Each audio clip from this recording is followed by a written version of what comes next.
Hello दोस्तों, हमारे इस टेल मी दैट चैनल में आपका स्वागत है। दोस्तों, आज का टॉपिक है आत्मनिर्भर भारत अभियान, यानी कि सेल्फ रिलायंट इंडिया मूवमेंट। ठीक है, ये जो आत्मनिर्भर भारत अभियान है, ये मोदी जी का विजन है दोस्तों। ठीक है, और इसके बारे में यदि बात करें तो इसकी घोषणा 12 मई 2020 को रात में की गई थी, जब प्रधानमंत्री मोदी जी रात में 8 बजे संबोधन किए थे। और इस संबोधन में उन्होंने एक अभियान की शुरुआत की, यानी कि एक मूवमेंट की शुरुआत की है, और उनका नाम दिया आत्मनिर्भर भारत अभियान, यानी कि सेल्फ रिलायंट इंडिया मूवमेंट। जैसा कि मैंने आपको बताया कि ये जो प्राइम मिनिस्टर विजन्स है, ठीक है, ये जो भारत अभियान है, यानी आत्मनिर्भर भारत अभियान है, सेल्फ रिलायंट इंडिया मूवमेंट है, ये मोदी जी का विजन है। और इस अभियान में, यानी कि ये जो सेल्फ रिलायंट इंडिया मूवमेंट है, इसमें कुछ स्पेशल पैकेज रखी गई। यहाँ पे पीएम मोदी जी एक स्पेशल पैकेज रखा है दोस्तों, और वो पैकेज जो है 20 लाख करोड़ रुपए का है। और यदि हम इस पैकेज की यदि हम बात करें तो इसका रेंज जो है काफ़ी बड़ा है। कहने का मतलब है कि इसमें काफ़ी सारा लोग जो है इससे लाभान्वित होगा, यानी कि काफ़ी सारा एरिया को ये कवर करेगा। यहाँ पे कॉम्प्रिहेंसिव का मतलब ही यही होता है कि जिनका रेंज जो है ज़्यादा हो। ठीक है, अब यहाँ पे बात करें तो इसमें जो है, इसमें 5 पिलर्स हैं दोस्तों। ये जो 5 पिलर्स की यदि मैं बात करूँ, जैसे कि ये इकोनॉमिक्स हो गया, इंफ्रास्ट्रक्चर हो गया, सिस्टम हो गया, वाइब्रेंट डेमोग्राफी हो गया, एंड डिमांड हो गया, ये 5 पिलर है दोस्तों जो कि इसमें है। और इसके बारे में मोदी जी क्या बोले, जैसे कि ये जो इकोनॉमिक है, इकोनॉमी के बारे में प्रधानमंत्री मोदी जी बोले कि इसमें जो है हमें इंक्रीमेंटल चेंजेस नहीं चाहिए, जबकि हमें चाहिए क्वांटम जंप चाहिए। इकोनॉमिक्स को लेकर के बोले। अब यदि यहाँ पे इंफ्रास्ट्रक्चर की बात करें तो इसको लेकर के मोदी जी बोले कि मुझे आधुनिक भारत की पहचान बनने की जरूरत है इंफ्रास्ट्रक्चर के क्षेत्र में। इसके बाद जो सिस्टम है, ठीक है, जो हमारा सिस्टम है, इसके लिए उन्होंने कहा कि जो हमारा सिस्टम है वो किसी रीति रिवाज को नहीं बल्कि हमारे सपनों को साकार करेगा। और यहाँ पे जो है वाइब्रेंट डेमोग्राफी, ठीक है, वाइब्रेंट डेमोग्राफी किसको बोलते हैं दोस्तों, तो कंट्री में जो भी पॉपुलेशन है उसकी स्टडी करना, या आप कह सकते हैं कि पॉपुलेशन की साइंस को डेमोग्राफी कहते हैं। जो भी पॉपुलेशन की साइंस है उसको डेमोग्राफी कहते हैं। अब इससे क्या मतलब बनता है, इसका मतलब ये है कि जो ह्यूमन की पॉपुलेशन है वो किस हिसाब से, किन वजहों से बदल रही है, लोग एक जगह से दूसरे जगह ट्रैवल करते हैं, वो क्यों करते हैं, ठीक है, वो क्यों करते हैं, क्योंकि इन सब का असर जो है इन पॉपुलेशन से दिखता है, यानी कि इस पॉपुलेशन पे बहुत फर्क पड़ता है। उसी को हम डेमोग्राफी कहते हैं, वाइब्रेंट डेमोग्राफी कहते हैं। इसके बाद यदि पांचवा पिलर की बात करें तो वो है डिमांड। इसमें इसके लिए उन्होंने कहा कि जो हमारी अर्थव्यवस्था है, इसमें डिमांड और सप्लाई चेन का चक्र है, जो कि ताकत है, उसे पूरा जो है पूरी क्षमता से जो है इस्तेमाल करना चाहिए। तो ये 5 पिलर था दोस्तों। अब यदि बात करें जो इस पैकेज के थ्रू जो है किन किन एरिया में किन किन लोगों को हेल्प मिलेगा, तो यहाँ पे आप देख सकते हैं कि ये जो पैकेज है इसलिए रखा गया था क्योंकि इस पैकेज से बहुत सारे लोगों को, यानी कि यहाँ पे आप देख सकते हैं कि कॉटेज इंडस्ट्री हो गया, एमएसएमई हो गया, लेबर्स हो गया, मिडिल क्लासेस हो गया, इंडस्ट्रीज हो गया, ठीक है, इन सब क्षेत्रों को जो है इनसे काफ़ी लाभ मिलेगा। और इसके अलावा भी बहुत सारे क्षेत्र हैं जिसमें इन पैकेज को जो है, जितने भी पैकेज है, जैसे कि 20 लाख करोड़ की पैकेज है, इसमें अलग अलग जो है पैकेज, अलग अलग जो है एक पैकेज बना करके अलग अलग पैसा जो है सभी एरिया को दिया जाएगा। तो यहाँ पे यदि मैं बात करूँ, ये जो कॉटेज इंडस्ट्री है, तो कॉटेज इंडस्ट्री किसको बोलते हैं दोस्तों, तो ये जो कॉटेज इंडस्ट्री है, कॉटेज इंडस्ट्री कहने का मतलब होता है कि छोटे छोटे उद्योग। ये वैसी इंडस्ट्री होती है जिसमें लोग घर पर ही काम करते हैं, यानी घर पर ही कोई छोटा मोटा काम शुरू करते हैं। यानी कि यदि हम एग्जाम्पल की यदि बात करें तो जैसे कि पापड़ बनाना हो गया, चरखा चलाना हो गया, अचार बनाना हो गया, तो ये सब जो है सब छोटे लेवल पे है थोड़ा सा। तो ये जो है सब कॉटेज इंडस्ट्री के रूप में कहलाता है। इसके बाद यदि मैं बात करूं तो यहाँ पे है एमएसएमई। एमएसएमई का मतलब क्या होता है, माइक्रो स्मॉल मीडियम एंटरप्राइजेस। इसका मतलब ये है कि जो भी इंडस्ट्री है, जो भी हमारे इंडस्ट्री है, micro small and medium industry जो है, इन सभी पे फोकस करने के लिए भी ये पैकेज रखा गया है। अब यहाँ पे यदि मैं बात करूँ एम फॉर माइक्रो, ठीक है, तो माइक्रो इंटरप्राइजेस की यदि बात करें तो ये उन इंटरप्राइजेस को बोलते हैं जिसमें इंडस्ट्री को सेटअप करने के लिए जो इन्वेस्टमेंट लगती है वो अगर 20 लाख से कम होती है उसको हम माइक्रो इंटरप्राइजेस बोलते हैं, ठीक है। अब यदि स्मॉल इंटरप्राइजेस की बात करें, ठीक है, इसका स्मॉल इंटरप्राइजेस, तो ये जो है जैसा कि मैंने आपको बताया, जो 20 लाख से कम पैकेज होती है, यानी कि इन्वेस्टमेंट यदि 20 लाख से कम होती है उसको हम माइक्रो इंटरप्राइजेस बोलते हैं। और यही जो इन्वेस्टमेंट जो है 25 लाख से 5 करोड़ के बीच यदि होती है उसको स्मॉल इंटरप्राइजेस कहते हैं। और मीडियम इंटरप्राइजेस की यदि बात करें तो अगर ये इन्वेस्टमेंट जो है 5 करोड़ से लेकर के 10 करोड़ के बीच होती है तो ये मीडियम इंटरप्राइजेस कहलाती है। तो ये एमएसएमई को लेकर के हो गया। अब यदि बात करें, यहाँ पे आप देख सकते हैं बोल्ड रिफॉर्म्स। तो बोल्ड रिफॉर्म्स जो यहाँ पे है, इनकी वजह से जो चेंजेज आएंगे, यानी कि अलग अलग सेक्टर में, इससे जो है सो कंट्री जो है आत्मनिर्भर की ओर बढ़ेगा, यानी कि आत्मनिर्भर बनेगा, ठीक है। अब देखते हैं कि किन किन पैकेज में कितना पैसा दिया गया दोस्तों। यहाँ पे जो मेन पैकेज है, यहाँ पे देख सकते हैं प्रधानमंत्री गरीब कल्याण पैकेज है। दो तरह का पैकेज मेन है, जिसमें सबसे पहला पैकेज जो है उसमें है प्रधानमंत्री गरीब कल्याण पैकेज फर्स्ट, ठीक है।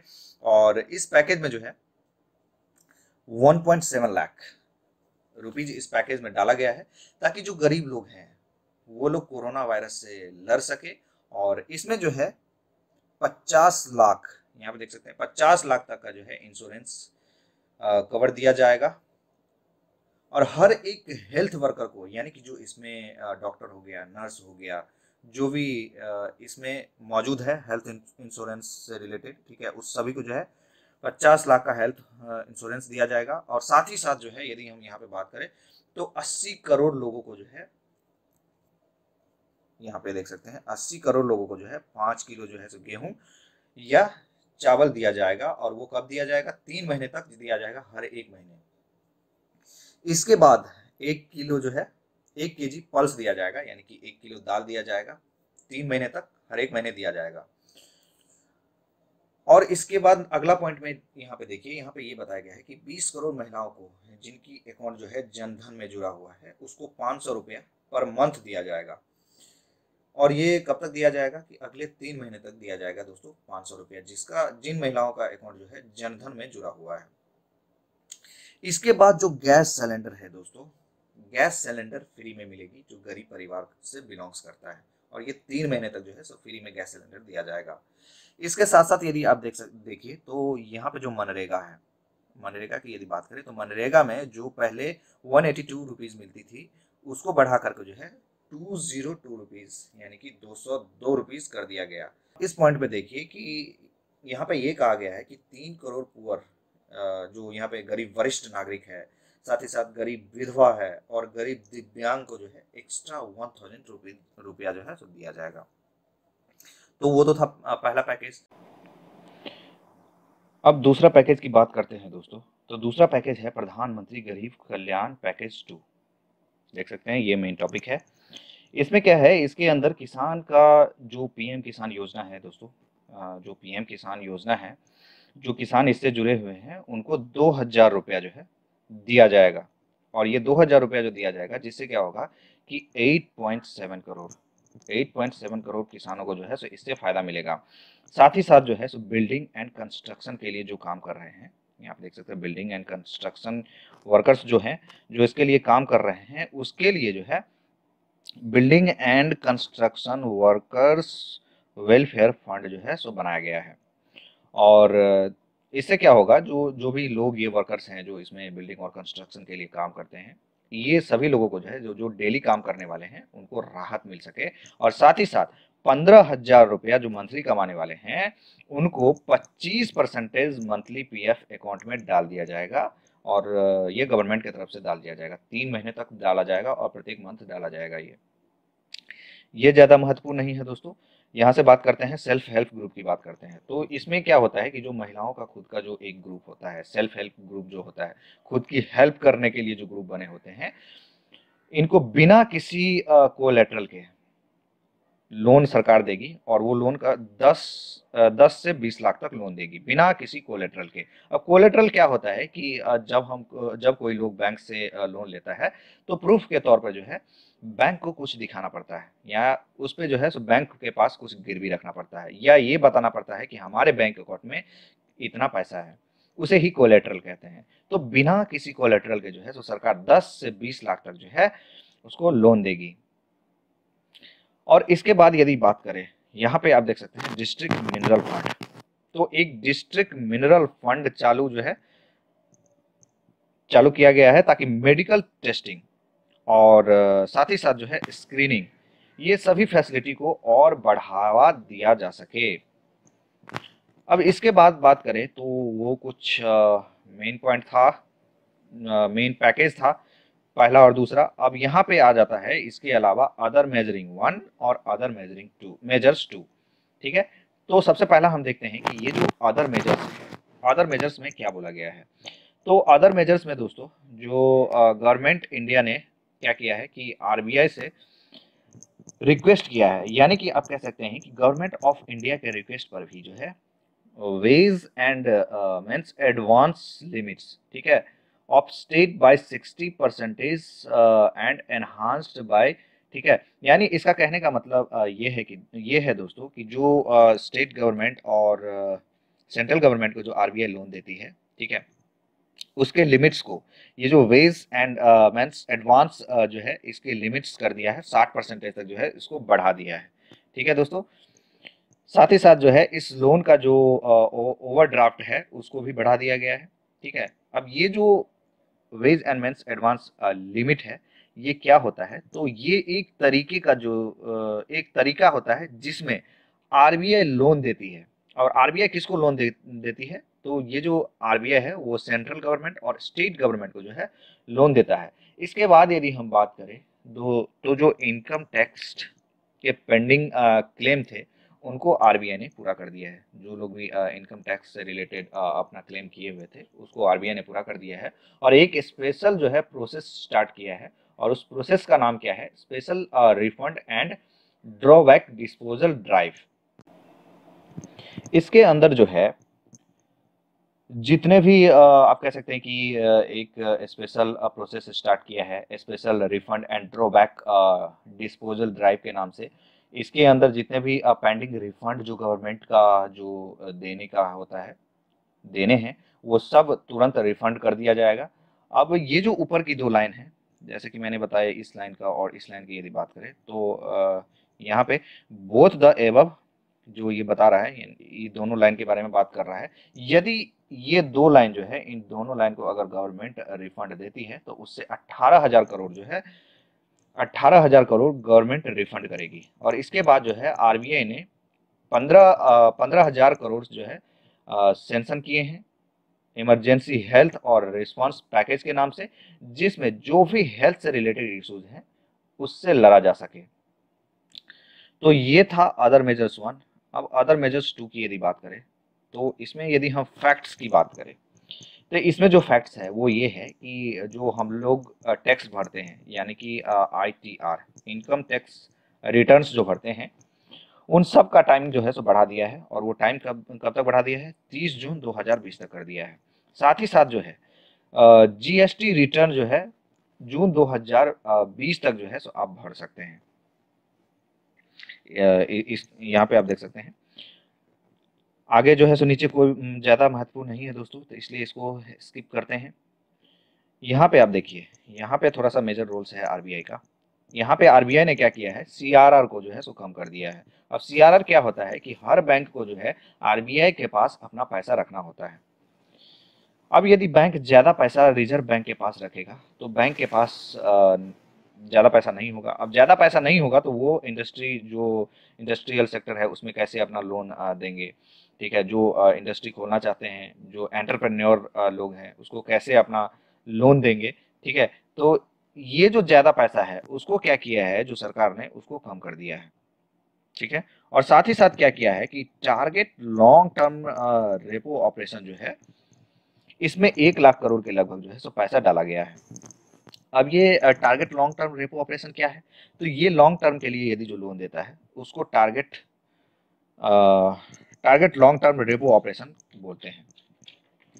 इसके अलावा यदि बात करें दोस्तों, तो ये ज्यादा महत्वपूर्ण नहीं है। इसके बाद एमएसएफ के तहत जो है सो बैंक्स जो हैं वो आरबीआई से ज्यादा पैसा ले सकते हैं।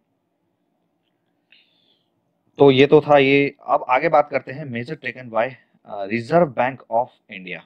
ठीक है, अगला तो इसके बाद भी जो है आरबीआई ने कुछ और स्टेप लिए दोस्तों। तो वो स्टेप की यदि मैं बात करूं तो वो स्टेप में है, यहाँ पे देख सकते हैं आप, नाबार्ड हो गया, सिडबी हो गया, तो इसको भी जो है सो पैसा दिया है। और वो कौन दिया है? तो वो स्टेट बैंक आरबीआई ने दिया है दोस्तों, रिजर्व बैंक ऑफ इंडिया दिया है। इसके बाद स्पेशल लिक्विडिटी फैसिलिटी जो है उसमें भी 50,000 करोड़ जो है रुपया दिया गया है सरकार की तरफ से। आगे की यदि बात करें तो सबसे महत्वपूर्ण बात ये है, ये देखिए, बिजनेस इंक्लूडिंग एमएसएमई। यहाँ पे एमएसएमई का मतलब क्या है? Micro small medium enterprises. ठीक है, इसमें जो भी लोकल प्रोडक्ट्स होते हैं दोस्तों, उसमें एमएसएमई का जो है सो बहुत ज्यादा रोल होता है। ठीक है, तो इसमें बहुत सारे पॉइंट हैं, आप देख सकते हैं यहाँ यहाँ। आइए थोड़ा सा बारी बारी से इसको डिस्कस करते हैं। तो सबसे पहला तो यहाँ पे देख सकते हैं, सबसे पहले पॉइंट की यदि मैं बात करूँ तो यहाँ पे सरकार ने क्या किया है कि 3 लाख करोड़ तक का बिजनेस लोन देने का निर्णय लिया है। अगर जो लोग एमएसएमई चलाना चाह रहे हैं वो लोगों को, वो भी कोलेटरल फ्री, जैसा कि मैंने बताया कि यदि कोई लोन लेता है बैंक से तो बैंक के पास उसको गिरवी रखना पड़ता है कुछ चीजें, या कुछ प्रूफ इस एरिया से रिलेटेड दिखाना पड़ता है। ठीक है, तो बिना बाय कोलेटरल के जो है 3 लाख करोड़ जो है का बिजनेस लोन देने के लिए निर्णय किया है सरकार ने। और यहाँ पे जो है 100% गारंटी देगी सरकार, जो भी प्रिंसिपल अमाउंट है और इंटरेस्ट पे। ठीक है, और इस स्कीम का लाभ जो है दोस्तों वो 31 अक्टूबर, ये तो हो गया, 31 अक्टूबर 2020 तक जो है लाभ ले सकते हैं। और साथ ही साथ यदि बात करें तो कोई गारंटी नहीं देनी पड़ेगी, जो भी लोन लेगा उसको कोई गारंटी नहीं देनी पड़ेगी बैंक को, और ना ही जो है कोई कोलेटरल देना पड़ेगा। ठीक है, और इसके बाद यदि बात करें तो इससे लगभग जो है सो 45 लाख बिजनेस यूनिट्स का जो है फायदा मिलेगा, जिससे बहुत सारे जॉब जो करने वाले लोग हैं उसका जॉब बच जाएगा। तो ये कुछ मेन पॉइंट था। अब यदि बात करें तो 20,000 करोड़ रुपया जो है सबऑर्डिनेट डेब्ट फॉर स्ट्रेस एमएसएमई को दिया गया है। अब इसका मतलब क्या है? इसका मतलब ये है, इसमें वो चीज आता है, वो एमएसएमई आता है जो थोड़ा सा घाटे में चल रहा है, जिसका यानी कि जो घाटे में चल रहा है, लॉस चल रहा है, उसका उसको भी जो है सो प्रमोट करने का जो है सो सरकार ने सोचा, और इस एरिया में 20,000 करोड़ रुपया जो है सो दिया गया है। ठीक है, ताकि ये पैसा लेकर के जो है अपना इंडस्ट्री को, जो भी एमएसएमई है उसको बढ़ाए। ठीक है, और इंडिया को जीडीपी में जो है सो उसका सहयोग दे। ठीक है, तो ये तो था जो घाटे में चल रहा है। अब बात करते हैं जो घाटे में चल रहा है उसके लिए कितना दिया गया है, तो 20,000 करोड़ दिया गया है, और 50,000 करोड़ वैसे एमएसएमई को दिया गया है जो कि अच्छा परफॉर्मेंस कर रहे हैं दोस्तों। अब अच्छा परफॉर्मेंस करने का मतलब क्या है कि जिसका योगदान काफी है, ठीक है, जिसका योगदान काफी है उसको 50,000 करोड़ दिया गया है, काफी इंपॉर्टेंस है। और इसमें जो फंड दिया जाएगा ना दोस्तों, वो कैसे दिया जाएगा? वो mother fund and daughter funds के रूप में दिया जाएगा। यानी कि एक मेन जो है मदर होगा और उसके डॉटर्स होंगे, यानी कि ये हो गया मेन, और उसके दो सब फंड हो गए। तो इस तरीके से जो है सो दिया जाएगा। ठीक है, जिसमें कि जो अच्छा परफॉर्मेंस कर रहा है एमएसएमई उसको 50,000 दिया गया है। इसके बाद यदि बात करें तो आप ये देख सकते हैं कि यहाँ पे जो न्यू डेफिनेशन ऑफ एमएसएमई, जो पुराना डेफिनेशन था एमएसएमई का, उसको चेंज कर दिया गया और नया डेफिनेशन दिया गया है। और वो डेफिनेशन क्या है तो आइए बताते हैं यहाँ पे।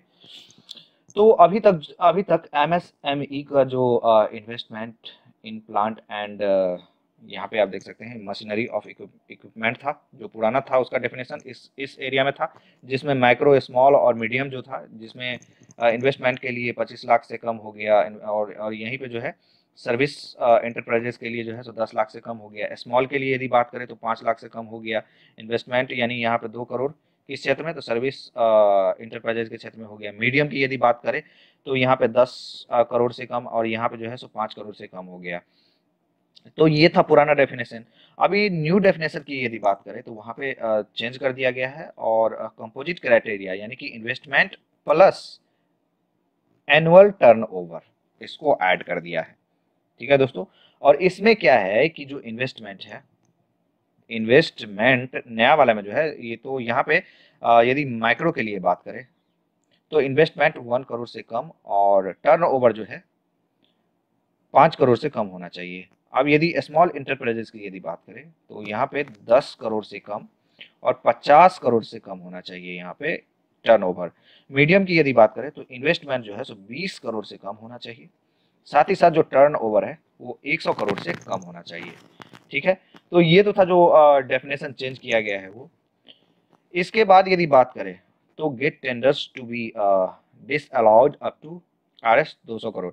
सर यहाँ पे 200 करोड़ जो है लोकल कंपनीज को फायदा दिया गया है यहाँ पे। 200 करोड़ पहले क्या होता था, बाहर से बड़ी बड़ी कंपनियां आती थी दोस्तों, और हमारे यहाँ इन्वेस्ट करती थी, लेकिन अब छोटे इन्वेस्टमेंट जो है यहाँ पे इन्वेस्टमेंट करेंगे, और वो इंडिया के करेंगे। 200 करोड़ तक का जो है, इसमें बाहर की कंपनियां टेंडर्स नहीं डाल सकता है, और इससे आत्मनिर्भर जो है निर्भरता बढ़ेगी इंडिया में, क्योंकि ताकि इसमें जो है सो छोटे छोटे जो भी MSME हैं वो इसमें इन्वेस्टमेंट करेंगे, जिससे जो है सो आत्मनिर्भरता बढ़ेगी। यदि अदर यहाँ पे इन्वेस्टमेंट्स फॉर MSMEs की बात करें तो यहाँ पे सरकार ने बोला गया है कोविड-19 को देखते हुए, ठीक है, कोविड-19 को देखते हुए ई मार्केट लिंकेज को प्रमोट करने के लिए बोला गया है। यहाँ पे देख सकते हैं ई मार्केट प्लेस को, उसको जो है सो प्रमोट करने के लिए बोला गया है। साथ ही साथ 2500 करोड़ जो है EPF support for business and workers for 3 more months के लिए जो है उसको सपोर्ट किया गया है। इसमें क्या कहा गया है दोस्तों, जो 25,000 करोड़ जो है 2500 करोड़ यहाँ पे जो है EPF स्पोर्ट्स के सपोर्ट के लिए मिले हैं, बिजनेस एंड वर्कर्स के लिए। इसके बाद जो है इसमें ये बात कही गई है यहाँ पे जो भी है, यानी कि इसमें ये बात कही गई है कि जो प्रधानमंत्री गरीब कल्याण पैकेज है, इसके तहत जो है प्रधानमंत्री गरीब कल्याण योजना के तहत अब सरकार जो है एम्प्लॉय को पैसा देगी, और 12% यानी कि 12% प्लस 12% जो है, यानी कि 24%। इसके बाद यदि हम बात करें EPF कंट्रीब्यूशन के से रिलेटेड, तो इसमें क्या है, 6,750 करोड़ जो है लिक्विडिटी के लिए दिया गया है, और इसमें कुछ ज़्यादा महत्वपूर्ण नहीं है, इसलिए इसको स्किप कर रहे हैं दोस्तों। इसके बाद 300 करोड़ जो है special liquidity scheme for NBFC, और साथ ही साथ HFC या MFI को जो है सो दिया गया है। इसके बाद 45,000 करोड़ जो है पार्शियल क्रेडिट इसको दिया गया है, स्कीम 2.0 NBFC को। इसके बाद 90,000 crore liquidity injection for DISCOMs company को दिया गया, और ये जो कंपनी है वो पावर को सप्लाई करता है, और इसको इसलिए इतना दिया गया है ताकि ये भी जो है अपने क्षेत्र में काफ़ी अच्छा से काम कर सके। इसके बाद रिलीफ टू कॉन्ट्रैक्टर्स को 6 मंथ का जो है इसमें रिलीफ दिया गया है, और वो इसलिए दिया गया है कोविड-19 को देखते हुए, जितने भी वर्कर्स थे वो अपने अपने घर में हैं, और कोई अपना घर चला गया है, तो इसको देखते हुए जो भी कॉन्ट्रैक्टर्स का जो टाइम लिमिट था उसको 6 महीना के लिए और बढ़ा दिया गया है। इसके बाद ये भी है, बहुत सारे एरिया में दिया गया है दोस्तों, जो कि काफ़ी महत्वपूर्ण नहीं है। इसके बाद यदि बात करें तो 50 करोड़ लिक्विडिटी थ्रू TDS या TCS स्टेट्स रिडक्शन इसमें दिया गया है। यहाँ पे जो 50,000 करोड़ लिक्विडिटी को बढ़ाने के लिए दिया गया है, और किसके संदर्भ में, तो TDS या TCS के संदर्भ में दिया गया है, और इसमें मात्र जो है 25% का जो है TDS जो है सो कटेगा। यहाँ पे जो है मात्र 25% का इसमें कटेगा। तो इस वीडियो में इतना ही दोस्तों। यदि आप हमारे चैनल को सब्सक्राइब नहीं किया है दोस्तों, तो प्लीज़ आप हमारे चैनल को सब्सक्राइब करें, लाइक करें, कमेंट करें दोस्तों, और शेयर भी करें।